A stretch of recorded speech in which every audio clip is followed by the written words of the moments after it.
आज हम पढ़ रहे हैं comparator. Comparator is a combinational circuit. इसमें कॉम्बिनेशनल सर्किट्स में हमें पता है कि क्लॉक यूज़ नहीं होती है, क्लॉक का कोई कंसेप्ट नहीं है और फीडबैक का भी नहीं। कंपैरेटर बेसिकली करता क्या है, इसका नाम ही बता रहे कि कंपेयर करता है। और रजिस्टर में क्या कंपेयर करता है, ऑब्वियसली बिट्स भी कंपेयर। तो स्टार्ट करेंगे बिल्कुल बेसिक से, सिंगल बिट कंपैरेटर से। सिंगल बिट कंपैरेटर मीन्स दो बिट हैं हमारे पास ए एंड बी। सो दो बिट हैं, कुछ भी हो सकती हैं रैंडमली ए और बी की वैल्यूज़। और ए बी की अगर हम ट्रूथ टेबल बनाना चाहें तो ए बी की वैल्यूज़ क्या पॉसिबल हो सकती हैं, 0 0 0 1 1 0 1 1। सो अगर ए और बी पे दोनों पे 0 0 वैल्यू आए तो इसका मतलब है कि ए इक्वल्स टू बी है। अगर ए 0 है और बी 1 है, that means A is less than B. अगर ये केस होता है A is 1 B is 0, that means A is greater than B. And 1 1 है तो that means A equals to B. So single bit comparator में, single bit नहीं से 2 bit comparator बोलते हैं क्योंकि ए और बी 2 बिट यूज़ हो रहे हैं यहाँ पे, तो इस 2 बिट कंपैरेटर, राइट। तो ए इक्वल्स टू बी के दो केसेस बन रहे हैं हमारे पास, जब ए और बी दोनों 0 0 हैं या फिर ए और बी दोनों 1 1 हैं। सो अगर हम ट्रुथ टेबल बनाएं तो वी नो कि हमारे पास एक एक्सनोर गेट होता है। एक्सनोर को हम इक्विवेलेंट सर्किट भी बोलते हैं क्योंकि it basically gives output high, gives output as 1 whenever both the inputs are of same value, right। इसीलिए हम एक्सनोर को इक्विवेलेंट सर्किट भी बोलते हैं। एक्सनोर हमें पता है इसकी अगर ए और बी इनपुट है तो ये आउटपुट क्या देता है, ए एक्सनोर बी। और इक्वेशन क्या होती है, A B plus A bar B bar. आप इसमें रख के भी देख सकते हो कि ए और बी दोनों जब 0 0 होंगे तब भी हमारा आउटपुट 1 आएगा इस सर्किट से, और जब ए और बी दोनों 1 1 होंगे तब भी इस इक्वेशन से हमारा आउटपुट 1 ही आएगा। तो हम ए और बी इक्वल हैं या नहीं हैं, उसके लिए हम एक्सनोर गेट यूज़ कर सकते हैं, राइट। तो अगर हम एक्सनोर गेट में ए और बी दोनों दे देते हैं और जब भी हमारा आउटपुट 1 आएगा उस टाइम पे हमें पता चल जाएगा कि ए और बी दोनों इक्वल वैल्यू के हैं। तो कंपैरेटर का एक पॉसिबल आउटपुट तो हमें मिल गया कि ए इक्वल्स टू बी। कैसे हमें पता चलेगा, यूजिंग एक्सनोर गेट, राइट। तो बाकी दो पॉसिबिलिटीज़ हैं लेसर और ग्रेटर की, अब वो पता करें कि वो कैसे पता चलती है। पहले बता दूँ, हमारे 3 पॉसिबल आउटपुट्स हमने देखा, इक्वल टू, लेस देन और ग्रेटर। मान लेते हैं लेसर को हमने एल लिख लिया, इस आउटपुट को हमने एल लिख लिया, इसको हमने ई लिख लिया मीन्स फॉर इक्वल्स, और इसको हमने लिख लिया जी ग्रेटर। अगर ए ग्रेटर देन बी है तो जी हमारा हाई होगा और ये दोनों 0 0 रहेंगे। अगर ए इक्वल्स टू बी और ए इक्वल्स टू बी इनपुट रहा होगा तो ई 1 हो जाएगा और एल और जी उस टाइम पे 0 0 रहेंगे। अगर ए लेस देन बी होगा तो एल उस टाइम पे 1 होगा, ई और जी 0 0 होंगे, राइट। तो अब हम ई के लिए तो हम पता कर चुके हैं कि एक्सनोर गेट यूज़ कर लेंगे। अगर एल है तो उस टाइम पे क्या इक्वेशन होगी, ए लेस देन बी। सो ए लेस देन बी के लिए सिर्फ एक ही पॉसिबिलिटी हो सकती है, जब हमारा ए 0 होगा और बी 1 होगा।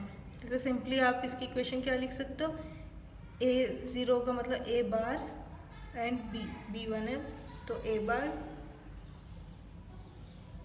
बी। एल की इक्वेशन ए बार बी हो गई। ई की इक्वेशन हमें पता है ए एक्सनोर बी।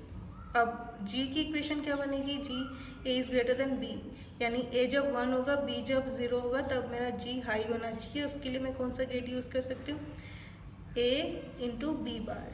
बी 0 है यहाँ पे, इसीलिए इसकी इक्वेशन ए इंटू बी बार। इसे कहने का मतलब है कि ए और बी तीनों इन गेट्स को हम इनपुट करेंगे तो जो भी कंडीशन रहेगी उसके अकॉर्डिंग हमारे LEG हाई होंगे और बाकी लो होंगे, ऐसे सिचुएशन बन जाएगी। ठीक है, यहाँ पे मैंने सिंपल सा सर्किट लिख के ऐसे ब्लॉक डायग्राम में बता दिए।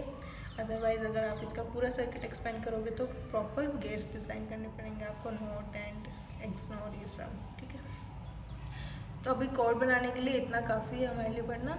अब अगर हमें इसका कोड लिखना है तो वो कैसे लिखेंगे? एंटिटी आप डिफाइन कर ही सकते हो, मैं करवा चुकी हूँ कई बार। हम आर्किटेक्चर से स्टार्ट करते हैं। आर्किटेक्चर आप पूरा लिखना।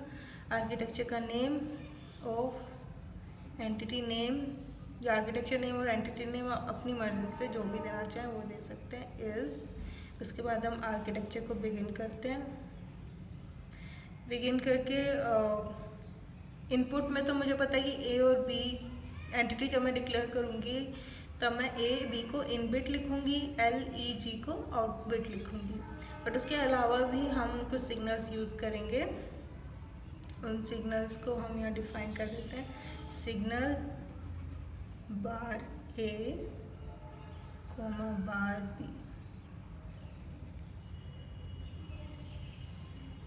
Bit form, right. ओके, अब इसके बाद हम अपना प्रोसेस बिगिन करेंगे। तो प्रोसेस हमारी किस पे डिपेंड, यहाँ पे सेंसिटिविटी लिस्ट लिखेंगे तो सेंसिटिविटी लिस्ट हमारी क्या है? A, B, right. अब प्रोसेस को भी बिगिन कर रहे हैं। सबसे पहले हमें LEG से पहले बार A और बार B बताने की बार A बार B क्या है। तो बार A तो है हमारा नॉट A, बार B है नॉट B, राइट। अब आते हैं L, E और G को असाइन करना है। अब देखो L क्या है? A bar B, right. A bar B, A बार को हमने अभी बार A लिखा है तो बार A आप लिखोगे बार A एंड B, क्योंकि एंड हो रहा है दो सिग्नल का, A बार और B का एंड हो रहा है तो बार A एंड B। E का क्या है? A XNOR B and then greater का है A and bar B, right. अब हमने सारे अपने सिग्नल्स डिफाइन कर लिए कि किस किस की क्या वैल्यू है। अब हमें ये बताना है कि किस टाइम पे कौन सी वैल्यू किस टाइम पे। अब हमारे सिस्टम को भी बताना, रिपोर्ट करना है कि अब इस टाइम पे A ग्रेटर हो गया या कैसे हो गया। तो कल मैंने आपको एक असर्शन स्टेटमेंट्स करवाई थी, उसमें हमने रिपोर्ट स्टेटमेंट करी थी, हम उसे यहाँ पे यूज़ कर सकते हैं। अब हमारे पास LEG की वैल्यू आ गई, बट हमें ये देखना है कि कौन से वाले पे 1 है। जिस पे भी 1 होगा उसके अकॉर्डिंग ही हम डिसाइड कर पाएंगे कि A ग्रेटर है या लेस है या इक्वल है, राइट। तो उसके लिए मैं इफ़ स्टेटमेंट्स यूज़ कर रही हूँ, या फिर हम कंडीशनल स्टेटमेंट्स पढ़ चुके हैं, इफ़ आप यूज़ कर सकते हो या केस स्टेटमेंट्स यूज़ कर सकते हो। तो ईजियर समझाने के लिए हम यहाँ पे एक बार इफ़ स्टेटमेंट यूज़ करते हैं। If L is 1 then report, यहाँ पे मैं स्टेटमेंट लिखूंगी कि A is less than B, double inverted commas और राइट। अब आप यहाँ पे रिपोर्ट स्टेटमेंट से हमने क्या लिखा था? रिपोर्ट और स्टेटमेंट लिखी थी एंड देन सीवियरिटी और सीवियरिटी लेवल हम लिख रहे थे, राइट। अगर हमें यहाँ पे ना तो कोई फेलियर हो रहा है ना ही एरर कुछ का सीन है, ये सिंपली हम नोट प्रोवाइड कर रहे हैं, है ना। हमें तो सिर्फ बताना है कि क्या हुआ है, तो ये सिर्फ नोट प्रोवाइड करें। तो आप चाहो तो यहाँ सीवियरिटी नोट भी लिख सकते हो। अगर आप सीवियरिटी कुछ नहीं भी लिखोगे तो डिफ़ॉल्ट सीवियरिटी लेवल नोट ही होती है। अगर आप रिपोर्ट के बाद कुछ भी लिखना भूल गए हो तो वो सीवियरिटी लेवल नोट ही कंसिडर करेगा और सिंपली ये स्ट्रिंग एक्सप्रेशन स्क्रीन पे शो कर देगा, ठीक है। तो इफ़ ये हो गया। ऐसे दूसरी की सिचुएशन क्या हो सकती है कि G is 1, जब G 1 होगा तो report A is greater than, आप लिख सकते हो पूरा बी एंड राइट। अब ए की सिचुएशन बच गई है। अगर ये दोनों सिचुएशंस, ये दोनों इफ स्टेटमेंट्स ट्रू नहीं है तो डेफिनेटली ए और बी दोनों इक्वल ही होंगे।